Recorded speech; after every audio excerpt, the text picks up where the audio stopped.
నిర్విరామంగా బీసీల కోసం నిరంతరంగా పోరాటం చేస్తున్న బీసీ సంక్షేమ సంఘం జాతీయ అధ్యక్షులు అన్న తెలంగాణ రాష్ట్ర బీసీ జేఏసీ చైర్మన్ జాజుల సీనన్న గారికి, అదేవిధంగా బీసీ జేఏసీ వర్కింగ్ చైర్మన్ అన్న గుజ్జకృష్ణన్న గారికి, అదేవిధంగా వేదిక మీద ఉన్నటువంటి మా ఉద్యమ సహచరులందరికీ కూడా పేరు పేరున ఉద్యమాభివందనలు తెలియజేసుకుంటూ, మరి తెలంగాణ రాష్ట్రంలో బీసీలకు జరుగుతున్నటువంటి అన్యాయం పైన గత 2 సంవత్సరాలుగా ప్రభుత్వం ఏర్పడిన తర్వాత గత 2 సంవత్సరాలుగా ఈ ప్రభుత్వం మీద పోరాటం చేసి బీసీల డిమాండ్లు న్యాయమైన డిమాండ్ల కోసం అనేక పోరాటాల వల్ల ఈ తెలంగాణ రాష్ట్రంలో 42% రిజర్వేషన్లు అమలు చేస్తారనేటువంటి ఆశతోన ఈరోజు బీసీలందరూ కూడా ఎదురు చూస్తున్నటువంటి తరుణంలో బీసీలను గొంతు కోసేటటువంటి ప్రయత్నం ఈరోజు కేంద్ర రాష్ట్ర ప్రభుత్వాలు చేస్తా ఉన్నాయి. అందుకే ఈ తెలంగాణ రాష్ట్రంలో బీసీ జేఏసీ నేతృత్వంలో బీసీలకు 42% రిజర్వేషన్లు సాధించే వరకు నిష్క్రమించకుండా ఏదైతే దొంగ దెబ్బ తీయడానికి అగ్రకులాల మంత్రులందరూ కూడా కలిసి ఈరోజు బీసీలకు 42% రిజర్వేషన్లు దక్కనీయొద్దని చెప్పి 46 జీవో తీసుకొచ్చి మరి బీసీలను గొంతు కోసే ప్రయత్నం చేస్తా ఉన్నారు.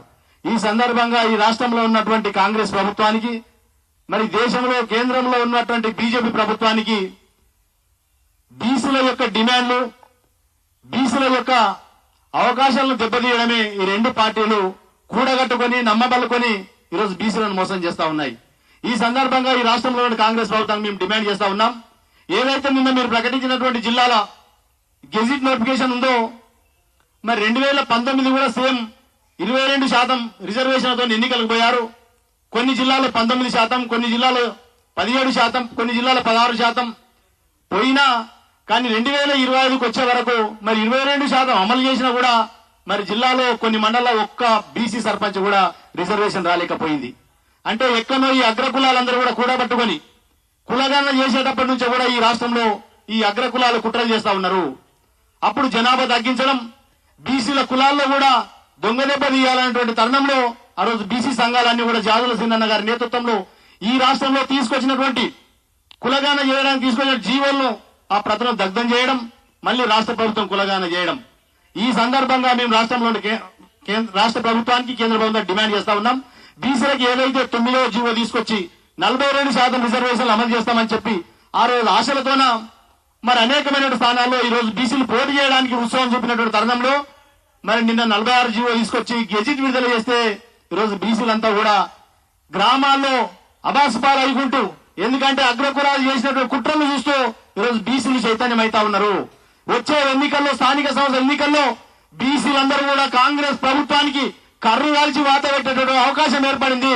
ఎందుకంటే మనం పోరాడితే పోయేదేం లేదు, బానిస సంఖ్యలు అన్నట్టు ఈ తెలంగాణ రాష్ట్రంలో జాజుల సీనన్న గారి నేతృత్వంలో ఈ రోజు 20% ఇవ్వచ్చు, 22% ఇవ్వచ్చు మీరు ప్రభుత్వాలు, కానీ ప్రజా ఉద్యమాల ద్వారా మీ మెడలు వంచి బీసీలకు 42% రిజర్వేషన్లు అమలు చేసుకునే విధంగానే పోరాటం ఉంటుందని చెప్పి కోరుతూ ఈ అవకాశం ఇచ్చినటువంటి పెద్దలకు ప్రత్యేకంగా ధన్యవాదాలు తెలియజేసుకుంటూ ముగిస్తా ఉన్నాను.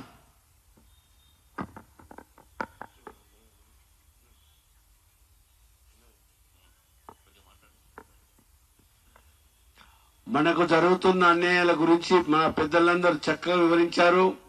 ఎందుకంటే మేము చాలా నష్టపోయామండి.